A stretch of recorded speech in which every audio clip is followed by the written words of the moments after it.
Thanks for coming, everybody. We're delighted to have partnered with Ohio University and Ohio University Eastern, and I see Brooklyn over there. Thanks for helping me put this together. And Donnell as well, thank you very much. In the early days, we wanted to do something together. Probably April, I would say, we first got together, and I remarked on how impressed I was with the entrepreneurial environment in Wheeling and generally in the Ohio Valley. But there's like a small business explosion taking place, and I am always encouraged by that. And when I look around here, I've collaborated with a bunch of different people, including the people on the stage. I just met somebody who is buying a building in Wheeling and is going to preserve it. You know, there's somebody that just started a nonprofit that I talked to. So anytime we get together, no matter how large or small the crowd, there's important connections that happen there that ultimately lead to us making this better for everyone. So thank you for being here. To all the attendees. Jan, my brother Jan, is doing the audio. Thank you, Jan. We've done 60 live shows together here. That's Dutch, Jan, right there. Thank you, man. Dylan and Jonathan, they're shooting this today. And this is going to be a YouTube video. So again, like this is going to be something we can package up and get out there to people. And they're the reason for that. So they do amazing work at Wheeling Heritage and elsewhere. They run around town making great videos. So thank you guys for that.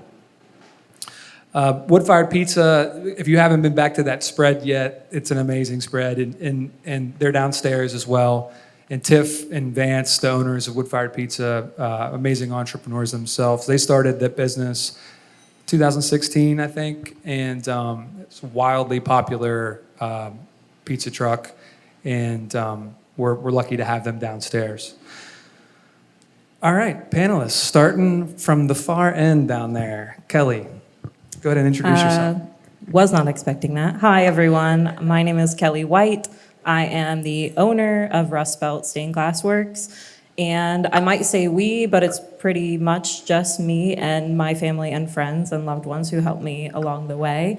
And when you say small business, I think of myself like micro business because I want to scale up, but that takes time. I'm not originally from the Valley, and I hold a bachelor's in art history and a historic preservation degree from Belmont College. And I live here in Wheeling, and I love it. Hello, everyone. My name is Will Wallace. I talk loud. I got to bring the mic down slightly. I am an engineer, and I am part owner of Cerrone Associates Incorporated on 14th Street here. They've been in business for 60 years, but I'm also the owner, operator, and founder, whatever you want to call it, of Clientele Art Studio, which is something I started 4 years ago in a fever dream, and here we are. Very nice. Hi, everybody. I'm Cameron Mitchell. I am actually the owner of Euphoric Donuts. I have a background from Ohio State University in computer science and engineering. So that's my background, but I own Euphoric Donuts. There we go. Oh, you got it. Hi, my name is Emily Rouse. I own Edgington Studio on Edgington Lane. We are a small batch cut and sew apparel manufacturer, which means we make clothing like from the beginning. And we also teach sewing classes and do custom pieces. And then I have my women's wear line called House of Rouse, and I sell that online and do fashion shows. Hi, I'm Laura Graves. My background is actually, I have a bachelor's in industrial design, which I focused more on exhibit design. I did that for 11 years before co-founding and co-owning Avenue Eats with my husband, Phil Kendall, as well as we co-founded and co-owned Ellen Jack's, and co-founded and co-owned Whisk Bakery and Catering, which we recently sold earlier this year. We've been in business for 11 and a half years now, and I'm thrilled to be here today. This is exciting to be on a panel of like great friends and great people, and thank you all for coming and looking forward to this. Thank Dan. Thanks, Laura. We've got art represented here. We've got hospitality. We've got fashion. But everybody here is generally a maker, either of spaces or of a good or of an environment. And so I think we have a panel that is pretty broad, which I was trying to achieve here. And I think in the future, if we do this again, like there's ways to do themes for this. I mean, I think that there's just so many entrepreneurs here in this area that we could have on this panel. But this is a great group. So entrepreneurship across the entire country is exploding. Out of the pandemic, there were something like 5.1 million new business applications across the country. That was up like 35%. There were a lot of reasons for that. A lot of people got laid off. Same thing happened in 2008, 2009 during the financial crisis. But ultimately, what people do is if circumstances become hard and they keep their job, or if they lose their job, they often bootstrap it and try to figure out the idea that they've wanted to build on.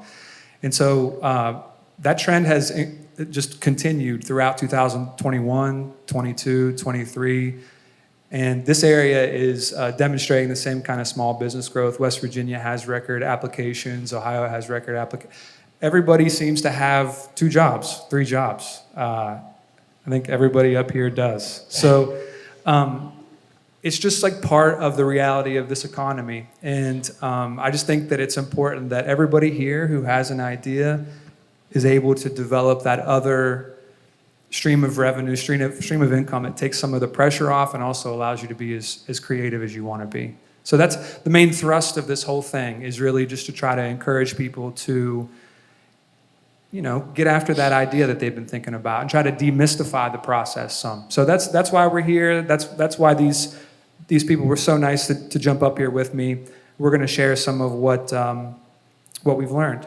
So I kind of wanted to start with just like a general question about what everybody's excited about within their business, whether that's clientele or a new menu coming up at Avenue Eats or Ellen Jack's or whatever it is. So is there something that you wake up and think, like, I'm excited to get after that idea? I'll start with Cameron. Okay. All right, so if I had to pick one thing that I was excited about, like for my business at the moment, I'm gonna steal your idea and say we're implementing a new breakfast line right now.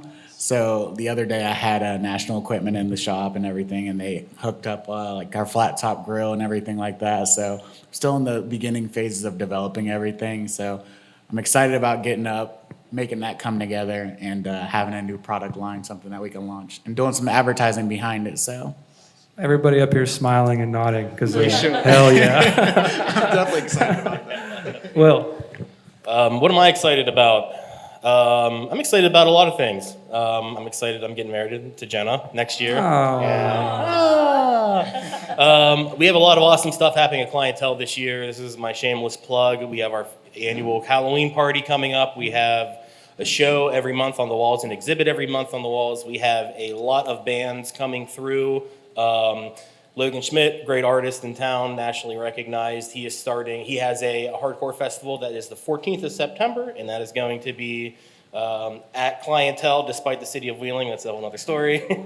But we have a lot of cool things going on. I am not good at selling it. Check it out. 2 things. One, this will be my first year at Ogilvy Fest, which when I attended in 2016 as a new person in Wheeling, I thought this would be really cool. Didn't really seem a reality. I'll be the emerging artist there this year, which is super fun and stressful.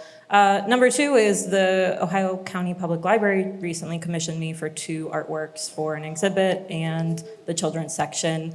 And I love working on commissions because I get to really take someone else's thoughts and concepts and turn them into my own artwork. And then it's always fun to work on something like that. So for the studio, I'm excited that we just got 5 more industrial machines a couple weeks ago. So we're working on setting those up. And then I've been growing my team. So I hired my first apprentice in May, and she's been a total rock star. So I'm excited to add more people to our team. Yeah. So this is that time of year for us to update new menus. Avenue Eats, we plan on updating a few things, and Ellen Jack's, this is when we start working with Chef. we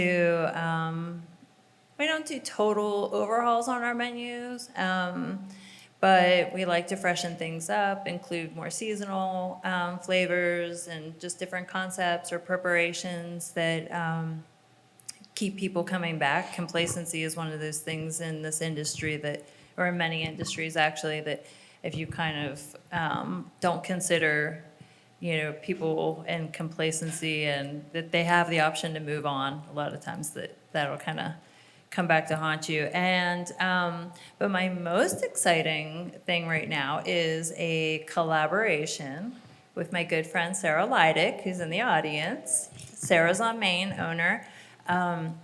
We're collaborating for the Summer Supper Social, which is going to be on Market Plaza on September 19th. It is actually sold out. It sold out within the first 24 hours of putting tickets up. But it's really exciting because it's all women collaborating. So it's Sarah, with Sarah's on Main. We have Melissa Rebels from Midge's Kitchen. We have Libby Granby from Table 304. We have myself. We have Rochelle from downstairs as a bartender. Libby Adams on music. So it's just like all these phenomenal women coming together to make food and music and socialize and do something in the community. So we're just super, super stoked about that. And I'm just stoked for you guys too.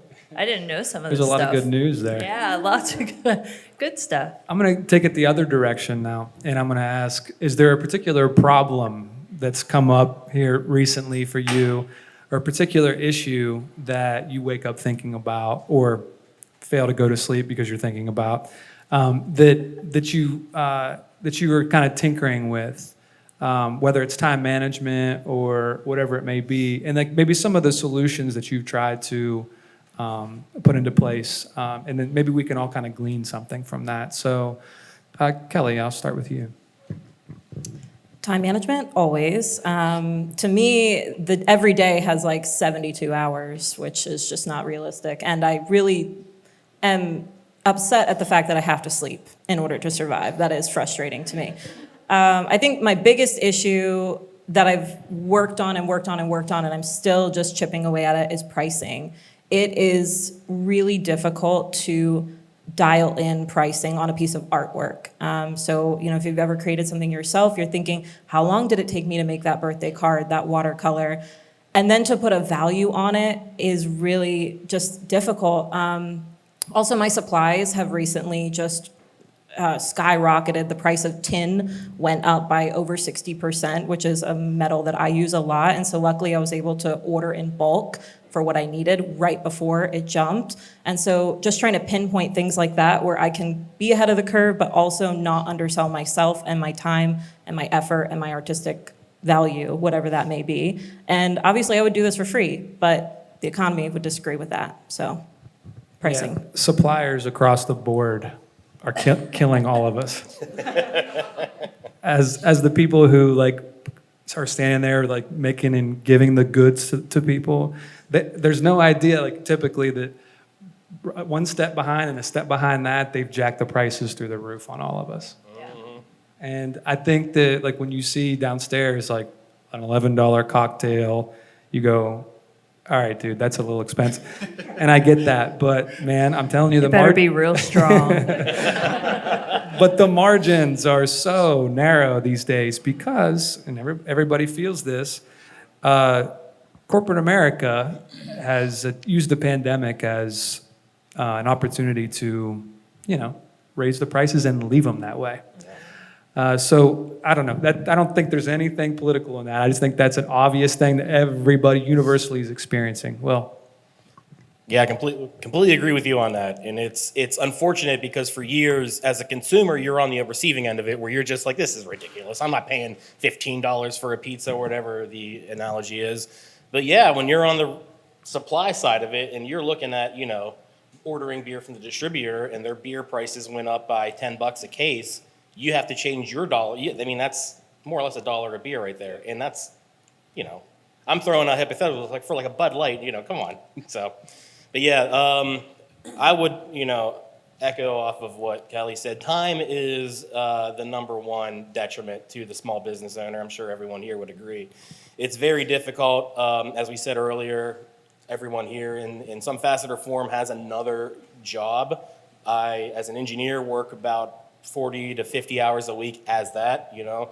And then on the weekends, it's clientele. Thankfully, I have an astounding staff who are able to shoulder the brunt, and I can kind of take this back seat that I need in this, fortunately, at this time. But yeah, the two biggest problems that I'm seeing in now is time management, and for me, it's cultivating and finding the true rhythm and the true vibe of my unique establishment. And you know, we're kind of throwing darts at different things and kind of being all encapsulating, but we've been open now for 4 years, and we're starting to get our roots down and get a vision and a path, what actually Wheeling is looking for. So I think we're going to echo a lot of the same things down the way. Time management, that's it. It's like, time management's hard. so let me just pose to Cameron, Emily, and Laura here. What do you use to manage your time? How are you dealing with this, the need for 72 hours in a day? Is there tech? You're the tech guy. What the hell should we be using, Cameron? So I am the tech guy, but I don't use a lot of the stuff that I should. So a lot of my time management, you know, I honestly just keep going. That's all. I just don't sleep. Oh, just push through it. Damage your relationships. Push through it, man. Real well for 3 years for me. No, I do a horrible time, and my wife will tell you this. I do a horrible time with time management.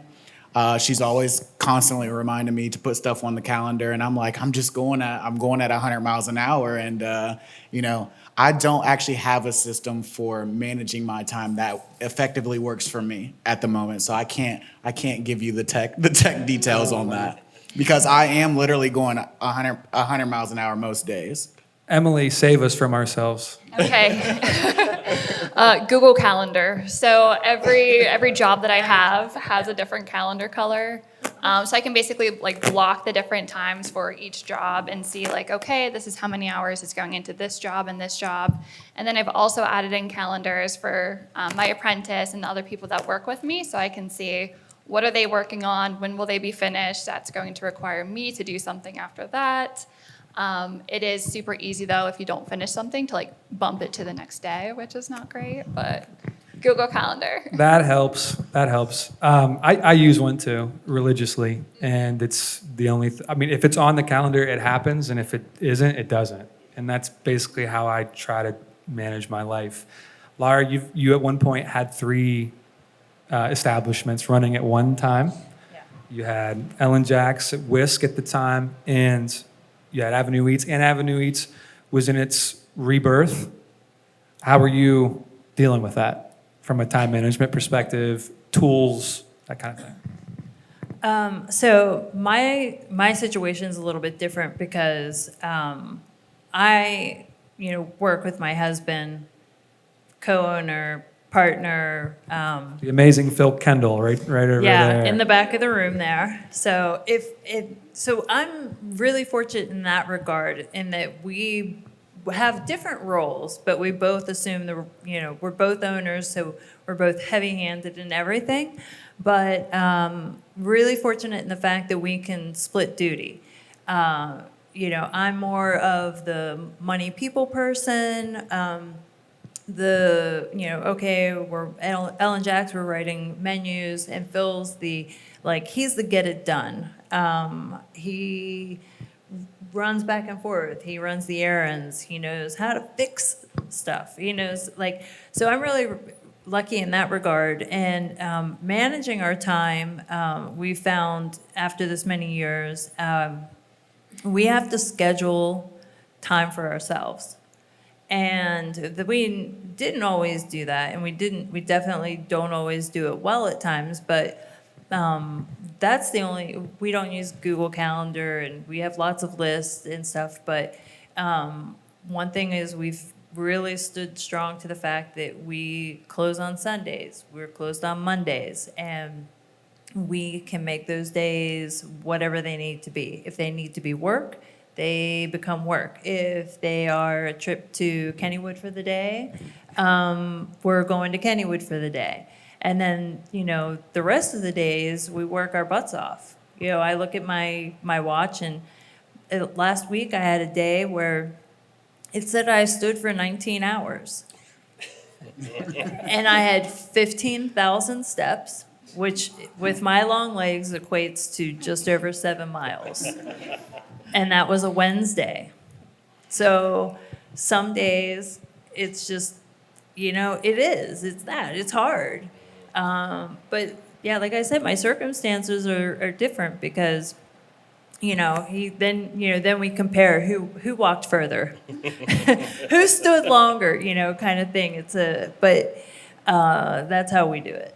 I just wanted to point out that is such an important thing that I've learned only in the last year about forcing you to have time for yourself. Because when you're sitting by yourself, and I've learned this in the last several years, you're not sitting by yourself. Because you go home and you're like, all right, I can relax. You sit down and you go, we turn the lights off. Honestly, this would be a good time to go and update the website. Actually, if I go down to clientele right now, I could clean and I can paint the walls. Forcing time for yourself is you think it's obvious, but it wasn't for several years. Just put it in your Yeah. damn Google Calendar. Yeah, put it in and your you'll be fine. You and those Google calendars.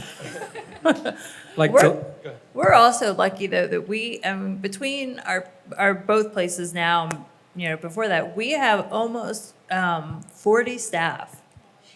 So we supply a hefty load of jobs between our locations, and they're incredible people. And I always say that you can't stand without strong legs, and they are definitely our legs. So we're really lucky in the fact that we can delegate certain tasks, we can trust people, we can do things in that regard. So that's been a learning process as well. But yeah, definitely. yeah. And then you can put this all in a Google Calendar, and your entire day can be planned out perfectly, and then there's a thunderstorm and the roof leaks or something like that, And, so Ian, where's Fire Ian? alarm goes off. That's Ian, our general manager. He just looked over there and it was like, where's the leak at? I made it up. But we do have a line leaking right back there behind Corbin from Ohio University. That was happening earlier this morning, wasn't it? So, you can plan it the best way you know how, but ultimately it's like you're on the back of a bull and you're just like trying to hang on. And I wanted to kind of shift topics and this is kind of a question that's interesting, I think, to the folks from Ohio University Eastern and the attendees who are mostly from here. There is, I think, this kind of perception by Ohio residents that there's actually a wall instead of a river right there. And same for West Virginia to Ohio in some respect. Does anybody have an opinion, strong opinion about this, way to overcome this that they might like to say? It's tough. Because Jane Jacobs had and I'm terrible. I'm going to butcher everything, but she kind of compared the overpass of highways to not only destroying the communities that are there, but separating the two that it cuts across. And you can see that between South Wheeling and East and downtown, as well as North Wheeling with Central Wheeling. And the river does that extremely hard in this area. But I also think that geographically, the river is the difference between the Appalachians and the Allegheny Highlands and the rolling hills to the grassland to, the breadbasket of America. And I do think that plays more of a part than people realize, regardless that we're only 5 miles away, 2 miles away, a river away. I think that it's some subconscious stuff. It's just it's a barrier that you don't realize you don't want to drive over. Emily, do you have a lot of Ohioans come into Edgington Studio to get work done? Yeah, we get people from Ohio and from Washington, Pennsylvania, stuff like that. But the way people talk about it, though, you would think here to Warwood is a different world, or here to Glendale. It sounds so far, but yeah, we're in a pretty good location geographically for all 3 states. I think I heard somewhere that we're like a 5-hour drive to 70% of the country's population. Yeah, so that's a pretty good place to be.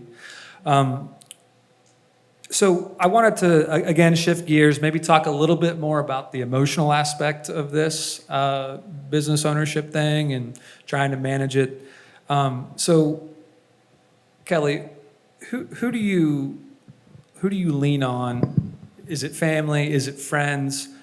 Can you name like a time when you were getting your idea off the ground where if you didn't have somebody, you might have been in trouble? Maybe you can speak to the fear of coming forth with the idea when you first started, if there's anybody here who's about to start something and is struggling with the fear or with the help, I guess. Well, the truth is, I've already totally tanked a business, so I don't really have anything to lose at this point.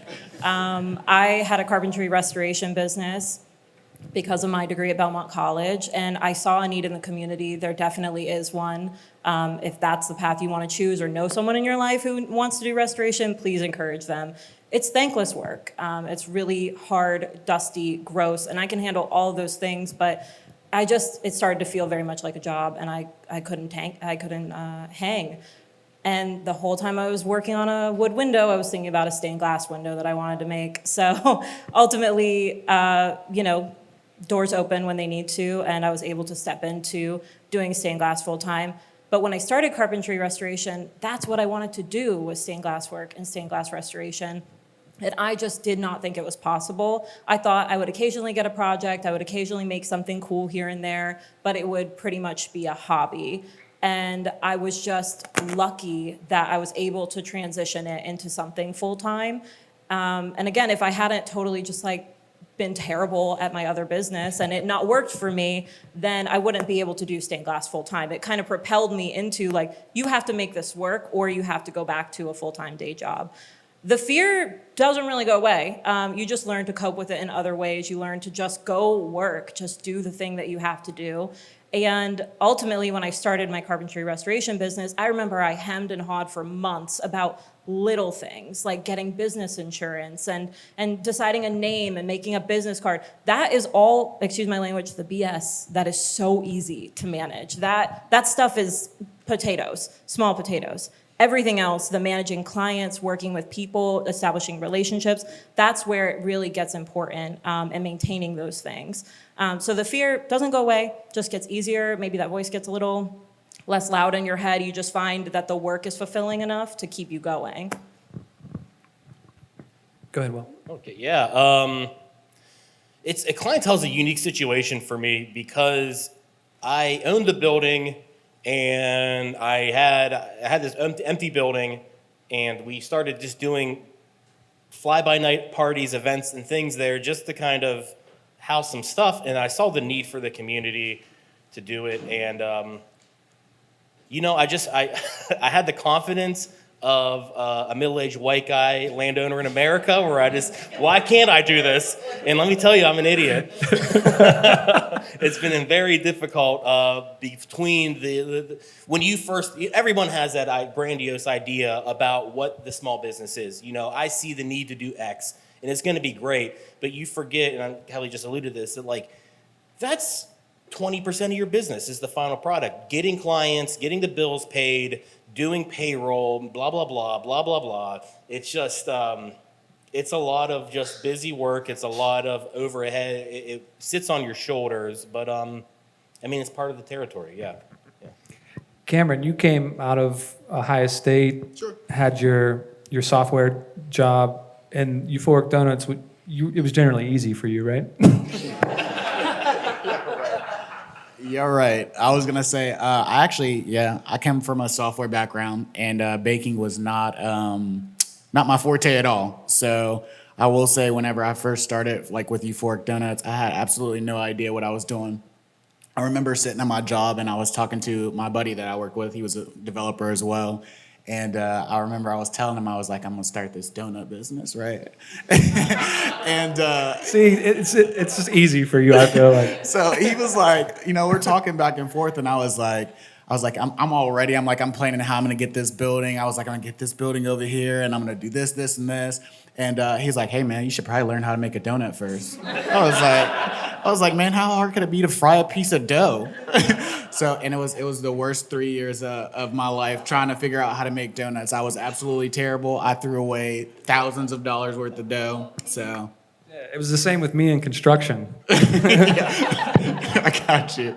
But yeah, I was gonna say definitely not an easy transition for me.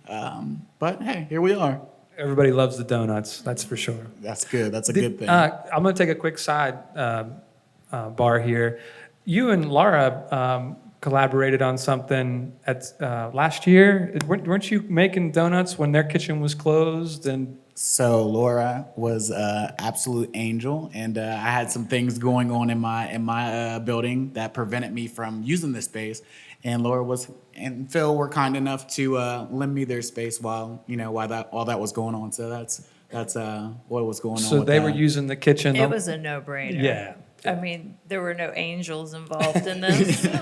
She was both I of mean, them. when you have a business that operates during the day into 9, 10 at night, and you have a business that operates from 2 a.m. to 8 a.m., it's perfectly, you can't deny like how much that made sense. It was just easy. He came in, he cooked donuts. We came in, we cooked food. This is true. We got free donuts. We'd come in and there was a tray of beautiful donuts. Our cooks loved you. Come back. I'm there. Our rent is high anyways. But that's a great example of like somebody in the community that wants to see Cameron be successful. And that's not happening between Quaker Steak and Lube and Permane Brothers. So like there's tremendous value in the small business community and the networking and the organizations that exist. We'll get into that in a second. I want to hear from Emily about the origin story and some of the fear and I guess how the thrust of dragging your idea into reality, what that felt like, and some of the highlights of that. Yeah, so I feel like there is no perfect time to start your business, and I feel like the best time is just when you see that opportunity to go for it. So when I was getting started, I was living in New York at the time, working full-time, and I was working for 2 years, and for those 2 years, I was in the airport on every single major holiday, trying to come home and see my family. So I was in the airport on the 4th of July, Christmas, Easter, Thanksgiving, and I decided then, I was like, I miss my family so much. Like, what am I doing? It's so hard to see them.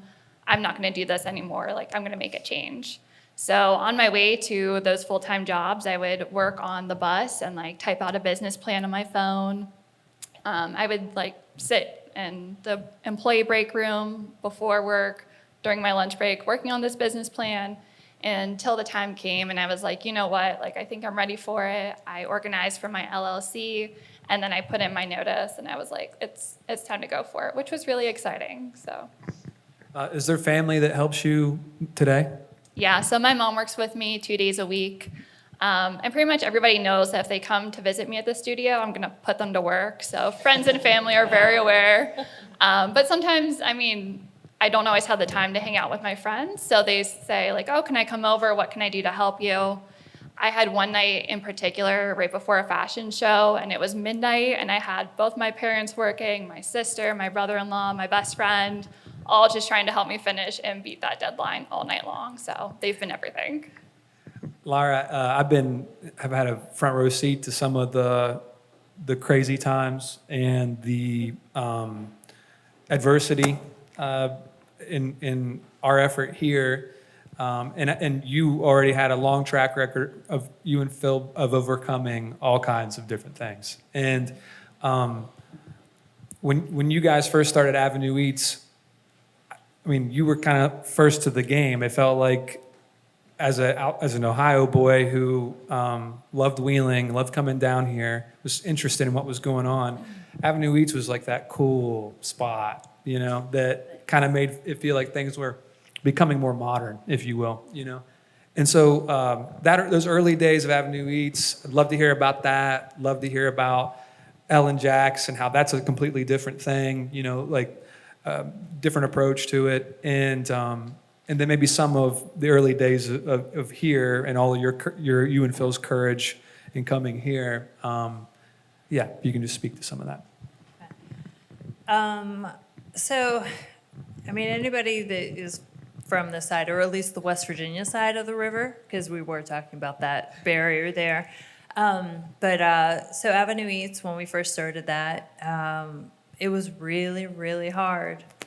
I know that, sometimes people look from the outside and think, oh, they've got lots of business and people are coming and they're eating and they must be making the big bucks, and that the perception that things are really great because they see us all smiling and enjoying our small business.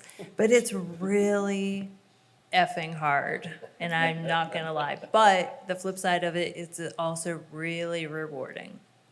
So I will, say that. But the first few years were really hard. It was long days, getting used to, being partners, working together all the time, having to fulfill lists and people working for us. And I'll be honest now, those days just seem so far away. And the things that have occurred over the last few years have really changed the dynamic of how we see the business, how we approach the business, how we see our community and our opportunities, and how we live our life. And a lot of that came from loss. Losing the business 3 years ago changed everything for us. Financially, it destroyed us. We're really lucky to be back here, to have this opportunity to sit here and to be in the presence of the folks at Waterfront Hall and what Dan built, but not just what Dan built, what everybody does here. And I know that he sees it that way. He doesn't see this as what he made. He sees it as what we made. And that makes a big difference for everybody. And I know that we can all kind of speak to that. So our journey during that time, and after our loss, we were under construction at Ellen Jacks, which just came to a halt. We couldn't keep up with it. We couldn't deal with our loss. We couldn't head on, keep going under construction. Emotionally, financially, we were just devastated. So to be, up here talking about how we've gotten to this point really is an emotional journey for us. And I get sidetracked thinking about some of that because it's been such a thing to overcome, and just seeing how we work together at this point. And and I think we can all speak to that, the relationships that we have and how that supports us and builds us to the point to be able to even talk about it. Because sometimes you can't put words on how that plays out. But yeah, I mean, the differences in the businesses are so different. I mean, you've got elevated dining to, burgers and fries, but the one thing that does not change, and it's the underlying factor that we are adamant in having, is that it's paying attention to the details, to the quality, and to the standard that we feel our community deserves. Every time that we make a burger, we braise a lamb shank, we do everything that we're doing and how that differs. We'll always have our heart behind it. We always put 100% in. And if we can't devote that kind of time, then we're not going to do it. And that's how it came with our journey here to find our new home at Waterfront Hall, which we've been here for 1 year now. And even just since then, it's so different. From the level of activity that's happening here at the hall, to looking back to what it was in 22 when you first drug us in here into that dirt hole downstairs. Watching firsthand as somebody else builds their business and dream and includes you in it. is something that like you really can't put into words, because that's really impactful to be a part of somebody else's dream, as well as finding a new place for your own dream to come back makes a really big difference. This has been an exercise in collaboration, and Yeah, for sure. that's kind of I guess the unique value proposition here is that it's really like a full-on, all your chips in collaboration all the time. And so there's 3 businesses in here that are constantly trying to, fit together in all kinds of new ways as soon as a new issue comes up, And so I kind of want to take that question back to everybody and talk about maybe talk about Wheeling in general. I'll do a vote here, just to kind of get raise your hand if you belong to the Wheeling Chamber of Commerce. How about have participated in show of hands? Show of hands? Is everybody familiar with show of hands? Cameron, you won it, right? All right. Woohoo! So our guys from Wheeling round of applause. The grand prize was how much? $10,000. $10,000 went towards I think a drive-through window or signage. Drive-through. So Wheeling Heritage, where Dylan and Jonathan both work too, they do this amazing event called Show of Hands that really is like the entrepreneurial, like put your money where your mouth is thing in town. And I'm curious, I guess, if there are any other organizations in town, Kelly, that you look at and you think like that's an essential part of how I started my business. This thing helped me get things off the ground, or I go to this when I have trouble. Well, I did want to just jump back really quickly, also ties into your question. I sold my first ever piece of artwork at Clientele. Yeah. I remember when someone texted me that it sold, I was very excited.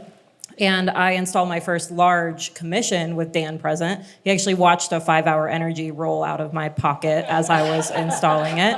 And so, yes, I think community-wise in Wheeling, we have so many opportunities as small businesses. I personally have not taken advantage of Show of Hands yet. I've thought about it, and it's one of those things where I'm just gonna have to pull the trigger one day and apply. But congratulations. When? Good to know. That's good to know. Right around the corner. I'll put it in my Google Calendar. That's why we did this panel. Yes. One thing for me, I think that's slightly different from everyone else here is that as both, I'm a business, but I'm also just an artist. And so recently I was a artist in residence at the Stifle Fine Arts Center for 3 months, and I have to say, it was so transformative for my artwork, for my business as well. It just allowed me to kind of launch back into things and gave me this mental space and clarity that was so helpful. It also gave me this weird kind of validation. It's like, okay, wait, yes, I am doing this. I'm doing this thing. So that was helpful. And I think that in general, there are so many opportunities in Wheeling. And if you collaborate with other businesses, if you look for a nonprofit that's out there to assist you or work with you, they're there. And for me, it's personally been Ogilvy a lot. And I'm really thankful for that. Oh yeah, let's go do a quick shout out to Rick Morgan and the people at the Stifle Fine Arts Center. Absolutely, fantastic people. Clientele is such a unique situation. You are the organization. That's yes and no. Kate's the organization. I'm the muscle. Well, Joe's the muscle. I'm just a guy. It's such a unique situation that some of the established Wheeling entities, like Chamber of Commerce, they really don't know how to help us. And I'm not. This is not a political, they don't know. But I was fortunate enough to kind of collaborate and build a network of galleries throughout West Virginia. And by the way, West Virginia and Appalachia in general has some of the best artists. I built a gallery, so maybe I'm a little biased, but just fantastic people. Like Kelly Stuff's fantastic. You have Rosalie Hazlett, you have Logan Schmidt, you have Natalie Kovacs from across the river. There's a lot of good people just here in Wheeling. I can keep going. Luke Novel's another one, Chad Fullerton. Autumn Mercer. You want me to stop now? But I was fortunate enough just by visiting places like Blockfort, which is in Columbus, visiting Bloom and Invisible and Gradient Space in Thomas, visiting Lost Appalachia in Fayetteville, and talking directly with these guys and how they cultivated their business really helped me and still helps me when I kind of go like, what are we doing now? You know what I mean? One thing that we've noticed recently is it's a little bit harder to get social media engagement. So talking to them and seeing how they're navigating that, it's helpful. Yeah. Cameron, I guess? So for me, I believe the question was, we were talking about funding and different programs in Wheeling, right? Yeah, great organizations that exist or networks that you've created yourself. Very nice. Okay, so yeah, I was gonna say show of hands was a big thing for me. It was the first time I've ever done anything, like that at all, any sort of funding, anything. For those that don't know, can you kind of just lay it out for, like, what is show of hands? So show of hands is, a couple small businesses are chosen to basically present a project that they want to, enact in their business, or something that they're working on within their business that the community will help fund, essentially. And for me, it was a drive-through. So I went up there, presented what I wanted to do with the space. This is what I needed the money for. And you basically have a presentation where you present that project in front of somebody. So that was a big thing for me. And it was the first time, like I said, I had done anything like that. But I do have and have heard of a lot of other, organizations that are like really, really, really vital to small businesses, I feel like. So Red is one of the good ones that I've talked to. I'm missing her name. Yes. No. I was thinking about, I think her name is Victoria. Valerie. Why can't I couldn't think of her name. I She's was downstairs like, man, right now. I'm going to tell her you didn't know her name. Don't tell you, better record it, delete it. So Valerie, I was gonna say, and I text her all the time. Valerie has been Sure really, you do. has been a really big help She's in awesome. that way. She is awesome, and she knows pretty much everything about where you can find funding, help, whatever you need to do to your business. And that's we've had a lot of conversations back and forth about me considering buying the building and things like that, and different stuff that they can help out with. So I think that's a really good group. And then outside of that, I think I don't really have any other groups that I've really developed or anything like that. But just my customers, and a lot of my customers are business owners themselves and things like that. So they'll come in, and we had an order today for almost 300 donuts, and it was a business owner. Speaking of the customers, man, Google reviews help tremendously Yeah, to get for sure. to get Google reviews, any kind of positive social proof. Like 100%. it's the winner. It's the thing that really, if somebody you love said something's good, they're gonna try it. And so like having that out there is like key for small businesses. Having a well-established amount of social proof out there. 100%, for sure. So I just finished the ACRE program, and ACRE stands for the Alliance for the Creative Rural Economy. And it was a partnership between Bridgeway Capital, Wheeling Heritage, Red, and it was a business development program for 1 year to help strengthen the foundation specifically for creative businesses. So like artists, ones that typically struggle a little more, I guess, with getting the business side going. But it connected me with stipends for human resources so I could help build up my interview process, my hiring process. It gave me a stipend to do search engine optimization. So now people all across the country are finding our website via Google searches for specific words so that they can work with us. I want to know more about that afterwards. Laura? I feel really lame right now. We don't belong to anything really, but I rely really heavily on talking with other people in the area in our industry. So I think that everybody that kind of, whether you have a restaurant, a cafe, a bakery, if you're in the food industry, then you've got your own club. And it's always so interesting to sit and chat with anybody who makes food in this town or anywhere else, and you can go, oh, how about when this happens?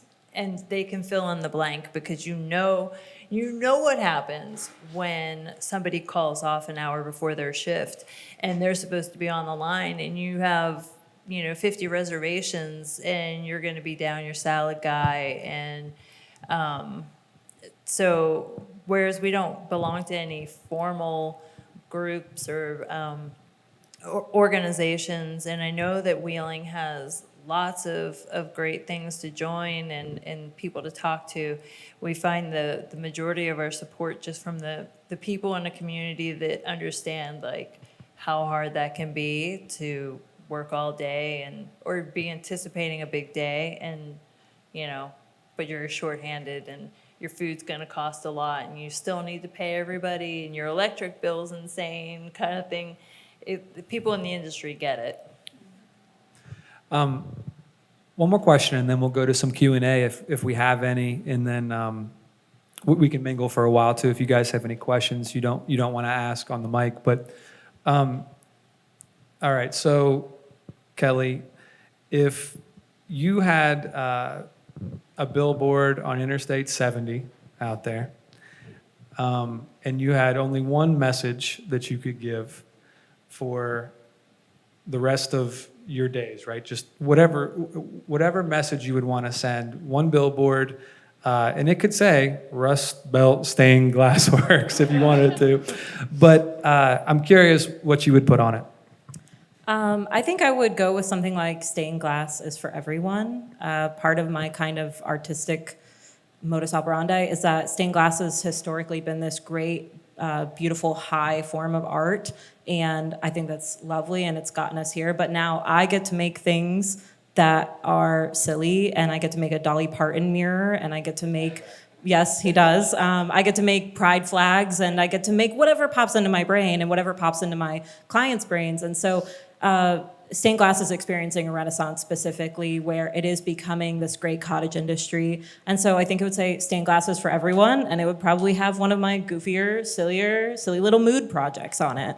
Because I do want people to know you can have a small item for your home, a sun catcher, you can have a large commission window. Like, I'm your girl, I'll do that for you. Awesome. I think my billboard would say, come visit East Wheeling's Euphoric Donuts.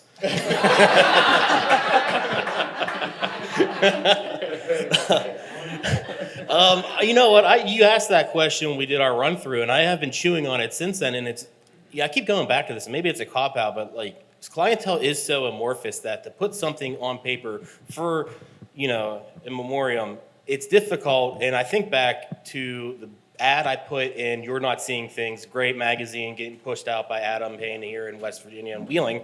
And that is literally just a picture of one of our dance parties.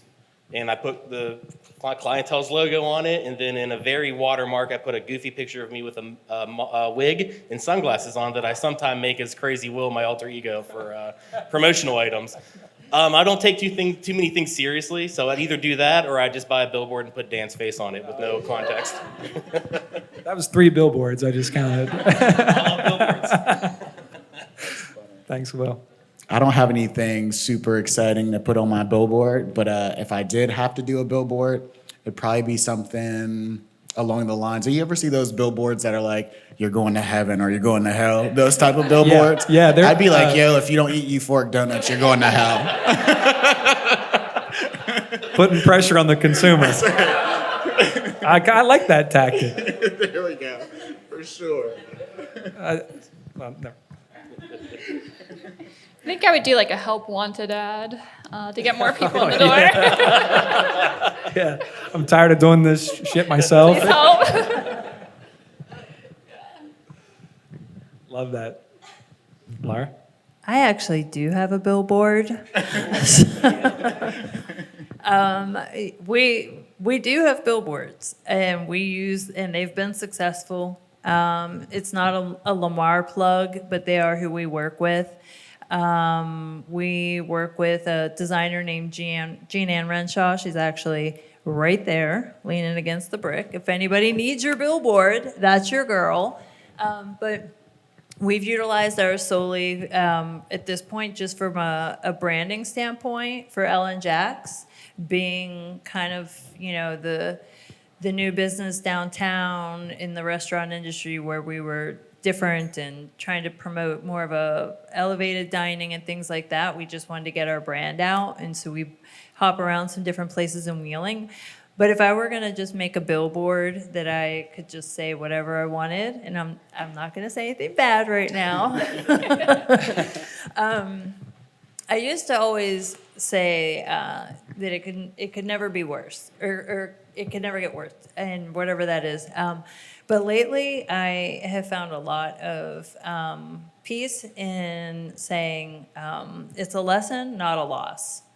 And I kind of have tried to get that mindset because things don't always go great. And I've had a few conversations recently with trying to focus, and Dan and I talked about this even, focusing on the long game and not just all the little things that I'm sure we can all relate to where, the piece of glass doesn't grind the way you want, or this doesn't fry, and this does, like, we all have such different industries that it's remarkable that we're all sitting here together, but, and trying not to see where any of that is a loss necessarily, but it's a lesson in, how to cope, how to do it better, how to change it, or whatever it might be. So I would get all like, warm and gooey and put a message out like that. How about you, Dan? This conversation. Joy is now. This conversation that Laura alluded to had me thinking about, to make it a little headier even, what helps me is that I try to imagine myself stepping out of my body and like standing behind myself and then noticing everything that's coming up for me, right? Like, hey, you're having an emotional reaction to this thing that's occurring, this elevator fire. But really, like, just allow the emotion to take place, notice it, acknowledge it, and then just remember that I'm observing myself having that reaction, but ultimately it's still me there. It's going to solve this problem over the course of whatever time it takes. What's your billboard gonna say? Yeah, I mean, when we had Waterfront Fest out here, we put big banners up on either side of the stage that said "Joy is now." A reminder to be present and live into the present moment. We have as human beings the greatest gift ever, which is foresight. A lot of animals don't have that. Some do, though. I've learned recently that horses can plan and plot. Absolutely. Did you see that? Yeah. They actually have their strategy and stuff. But we're gifted with foresight, but that means that we are almost always living in the past and living in the future. And that those two places can be unhappy places. And none of that is actually happening to you now.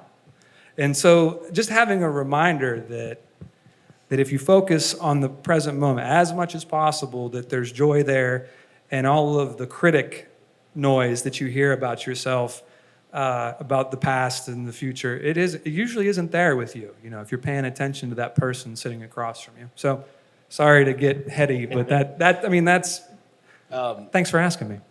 Yeah, if I could piggyback off of that, because I do really appreciate what both of you have just said, because I think that's the most important thing that's lost when you visualize the path of starting a business is the amount of times you get punched in the face, the amount of times that you fail, especially for me. I don't condone my way of starting a business, which was a mess. But there's just a day when you realize that, because like I said, clientele happens so organically that I didn't even really view it as a business. I view it as a responsibility. I was standing in the back of a building that had 150 people in it, all raising money for the Homeless Coalition.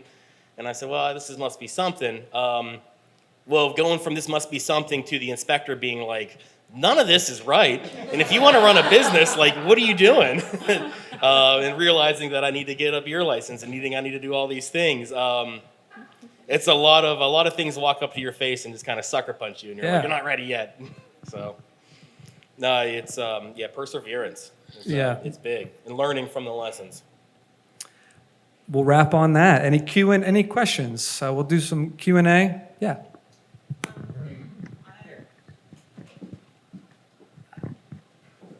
So sometimes you can recognize whether somebody's running their business from their ego of more of like, I'm just in this for money. That usually happens with like the bigger corporations, of course, not as much with the small business, but it still happens. Versus somebody who's in it because they feel this creative force kind of working through their body. You're the vessel and the force is just working through you. And kind of like serving this need that the Ohio Valley has, like our region, making this place a better place for people to want to live here. I just wondered if any of you have experiences with that creative force and, just talk about it. And like, do you believe in like a bigger force, whether that's religious or spiritual? And do you have any advice for people who might want to? Bev, will you be on our panel next time we do this? Well, my family has a small business. Quick service in bike Martins shop, Ferry, so- right? Yeah. Bridgeport, yeah. Bridgeport, excuse me, yeah. Yeah, so Yeah, just wondered if next any of you time. have experience with that. So full disclosure, Bev, owner of Quick Service Bike Shop, one of. I think that for me, it's as if I tried to do everything I could to not be a full-time starving artist, and yet here I am. When I was growing up, I intended to be a professional musician, and I determined that that was not a great economic choice, and then yet here I am. So sometimes I do think that if you have this idea, business-wise, if you're here and you're thinking about a business, ultimately you're probably going to keep getting pulled back to it. It's going to be that magnetic thing that you're always kind of coming to. And ultimately, the best profit of the future is the past. And for me, that was true. So I just think that each of us encounters it differently. And so, Laura's been through some major, major tragedy with her business, and yet here we are. I come to Avenue Eats every week. It's actually Thank a you. problem for me, but great for you. And so I think that just really trying to follow the intuition, determining what is my anxiety and what is the actual gut feeling that it is right, and that, and following it. And I tried to deny it by doing carpentry restoration and saying, stained glass is not going to work. And yet here I am. So whatever that feeling is inside, try to follow it, try to interpret it and sit with it, even if it's a little uncomfortable sometimes. And ultimately, I think you will get there. No, I completely agree with you, whether you are religious or not, that at least in my clientele was solely driven. I don't think I had any real decision in it. It just felt like it had to happen. And I was the person that cross was laid upon, and we just started moving. Yeah, so no, absolutely. It was strictly... Yeah, because if you look, let's be real here. You look at, an art gallery in Wheeling, that's right there. It's big money. But it just, it's going back, I'm in a band, and it went back to, there was nowhere to play music. If you were a cover band, there was a few spots, but we played original music. The one place we had shut down. And so then I took a step back on that, and I said, well, if bands can't play in Wheeling, if you're a poet, if you are a painter, if you're a singer, where do you do any of this stuff? And that is what eventually opened it. And I just leech off of everybody else's good vibes and facilitate it towards the space. I was just gonna say, I don't think we had any sort of like spiritual or kind of anything like that really drove us. But myself, I'm a very driven by my gut feeling on things. So far, it's not steered me too far off course. And I know that for us, when we first opened Avenue Eats, I also worked full-time in Pittsburgh as an exhibit designer. For the first 2 years, I commuted back and forth to Pittsburgh while we did Avenue Eats. And it was during that time that we were, growing the business and finding that there was a need for a small American-style bakery. People were coming to us for cupcakes. They wanted catering. They wanted these things. And it really felt right at the time I resigned from my position in Pittsburgh to open Whisk at the time. We had that for 8 years, but it was very gut-driven. And I find that the majority of our decisions are based off of that. And that's kind of our higher power is, feeling whether a location or what we're doing or who we're hiring or, collaborating with somebody. If my gut says this is going to work, then, I listen to it. But I really have learned that there have been a number of times throughout business and even in personal things where if it doesn't feel right, don't fight it.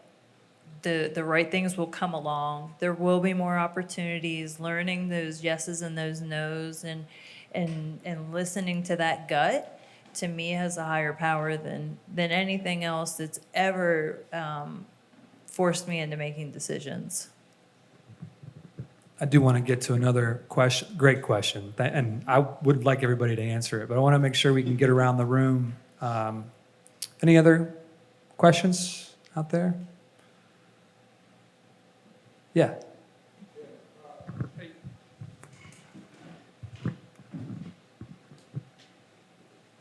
Kind of like a two-parter.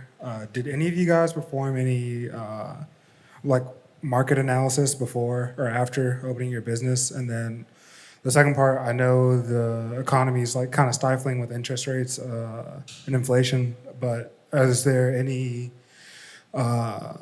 looking for growth? Like, is anybody looking for growth, or is it kind of just like a period of stabilization at the moment? Yeah, I did some research before I got started. In terms of sewing, my biggest competitors are actually going to be the overseas companies because they are sewing so quickly and so inexpensively. So that was our main thing that we were looking at, but chose to go for it. And we are looking for growth. I mean, we want to grow our team, grow our equipment and everything. I think we do need more people in order to grow. Like, it's not something that I can keep doing all by myself, like all the time. It's very exhausting, and I think people have a lot to offer to move everything forward. So, yeah, moving forward. So yes, I will say that. Sorry, can you tell me the two parts of the questions again? So I know. Can you just repeat the two? Yeah. Because I want to make sure I get both of them. Did you do any market analysis? And then, Right. are you looking to grow, or is this a period of stabilization? Gotcha. Okay. So I did do market analysis. So I actually went through the bank for a loan. So I went through a program called Lift Local, and they actually required me to do a business plan. So market analysis, all the 9 yards. They wanted to see all the paperwork. So I did do market analysis and everything like that. I think my business plan ended up being almost 25, 30 pages long. So I did a lot of market analysis. But as far as growth, I think as a business owner in general, I think we're always looking for growth. For me personally, within my business, I think that, I honestly want to be a global brand. So for me, that's always on the front of my mind is growth. So essentially, I'm always thinking about opening up a new location. I'm always thinking, is it the right time to open a new location? And I'm also thinking about strategies and things that I can do to expand globally, because while being a local business is great, your reach is only as far as you can see pretty much. You know what I mean? You're going to try to reverse engineer the Google search engine. Yes, sir. I'll speak to that a little bit too. The 2014 Envision Wheeling Comprehensive Plan, which is like a 10-year plan where all the stakeholders from this community get together and say what they want to do. And the government is city government is basically operating that, and then a consulting company comes in and builds that, and then here's what we're doing together. The one that came out in 2014, I went down through I loved this building. This building was enormously attractive because of its location. And I thought, okay, I want to do as much as I can with this to try to create some kind of upward spiral between the uses of this building, to try to take advantage of every square foot that I can. And ultimately that left us with no storage, right? But I went down through all the initiatives that the city had said it had for itself, and that stakeholders from the city said it had for itself. And I tried to accomplish as many of those initiatives as possible with one project. And and then Wheeling Heritage, show of hands, Wheeling Heritage. had market research available to me that told me from a poll from residents here and people throughout the Ohio Valley, what were they kind of looking for? And a lot of that informed, I laid that over top of what I wanted to do. And ultimately that's kind of how I developed the idea. In terms of the second question, stabilization all day long. I'm trying to just make sure that this is sustainable. And I don't look at this as a period of growth for us. I look at it as us approaching a variable interest rate after 3 years of having a fixed interest rate because Main Street Bank is awesome. Main Street Bank's the reason this project happened, just so everybody knows that. Local banks, always the best place to go because they can still get done on a handshake. And PNC, they don't care about you. I'm sorry to say it, but I mean, and I have an account at PNC, and no offense to anybody that works at a local branch, those are important jobs too. I just mean that when you can get beside the board, or you can talk to somebody who's a vice president at the whole bank, you can make a compelling statement about what you're trying to do creatively, and they will want it to happen because they live here too. And that is essential. So I would say seek out, even in a bad interest rate market environment like this, seek out local banks, have other accounts with them, and try to develop a relationship with a banker that wants to see you be successful so that you can get the financing you need to do the creative thing that you want to do. Shout out to Main Street Bank. Yeah. I'd like to just say that in regards to financing and things like that, if you do come and face that point of where you can't get the loan, you can't meet the criteria or things like that,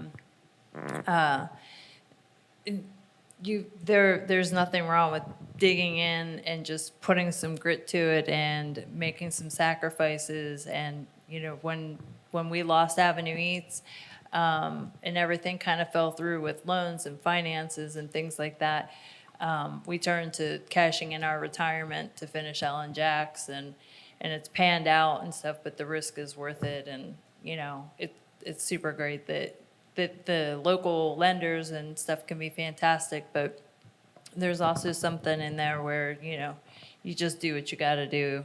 And don't let that stop you if you aren't greeted with like open arms from a local lender and stuff. Any other questions? I'll second that. I just wanted to add on to her. Like if you don't get the funding that you need, the SBA is actually a great organization for that as well too, because they help you with like pretty much any lending. Like when you can't get traditional financing, the SBA will go through the hoops and ladders to help you out with the financing as well. They'll give you business coaches, everything. I had a business coach for a year before I opened U4. Federal or state? State. West Virginia's Yeah. Department of Yeah. the Small Business. Yep. Yeah, okay, gotcha. Also, just random, if you're under 30, it is free to register a business in the state of West Virginia. So, weird fact that I now know. Yeah. The website, like West Virginia's state business website, not the easiest thing to navigate. Not at all. You just gotta pick up the phone and call, baby. No. But several times. Yeah. Any other questions? Stephanie.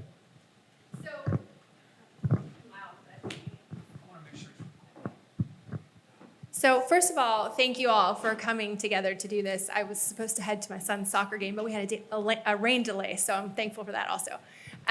But I wanted to also say, I took my first role in government just recently, and listening to all your stories and actually what you do is part of my job to help grow and retain small businesses. So I'm really grateful for all of you. And I come from a family that had small business. So I deeply feel your pains and joys in ways that I saw growing up my whole life. And so, but I wanted to see what would be helpful for you. You talked about the website for the state's not easy to maneuver and the funding. And so what would be the best way for us to get that information to you? Because I'm looking at how can I help you and other people like you in the county. So what would be most helpful? Thank you. Yeah.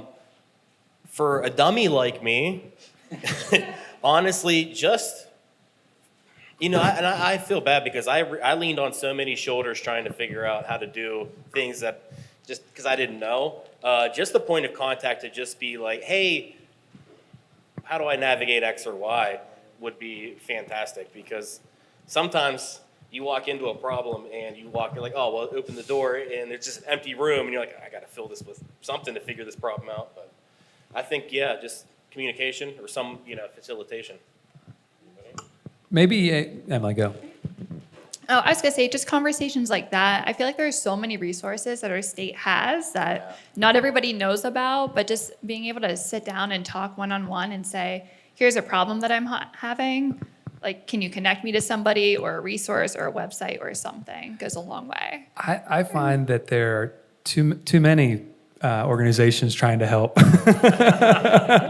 I don't mean like in a funding kind of way. I mean like it's hard to figure out who do I go to for what, right? And I don't know if there's a way to build like if you open a business in Ohio County, here's the job or the business toolkit, right?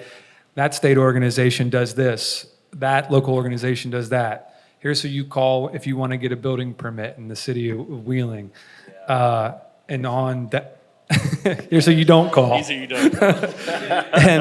and on down the list. But like, if there was a timeline from generation of the idea to first day open, and along that timeline, there were clickable links that could take you through the process, I think then for us visual folks, that would help tremendously to lay it all out. And it would demystify a lot of what stops people from pursuing the idea that they want to pursue, man, because It can be daunting. it is. Absolutely. It doesn't, we talked about the fear, right? It's already difficult enough just from an emotional perspective. Now you got to decode state agencies and absolutely. local agencies Yeah. and stuff. So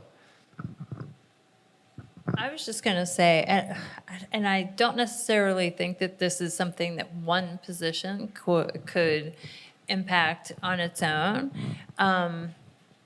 But in general, just having kind of more of a willingness to see a concept and idea outside of, well, this is just how everybody else has ever accomplished this.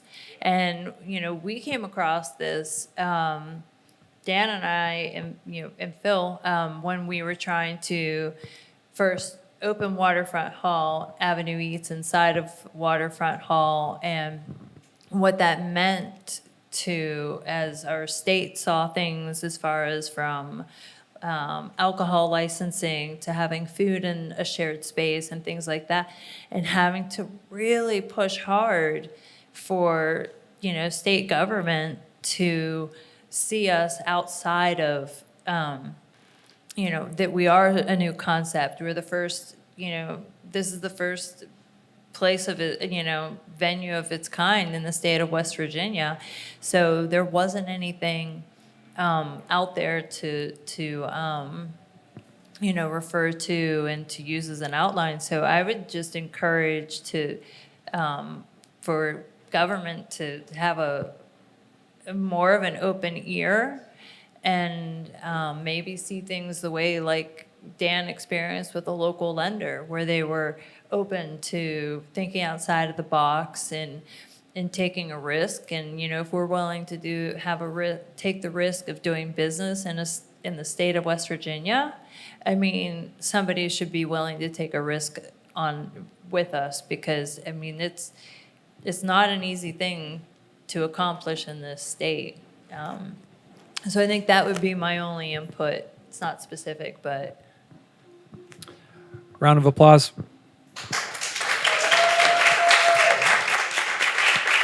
Thank you, guys.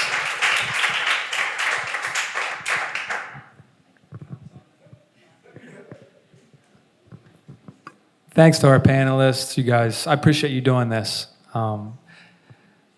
And thanks to everybody that showed up. We're going to package this up together on a video. We're going to get this out there. Hopefully it's going to help some people. We appreciate your time.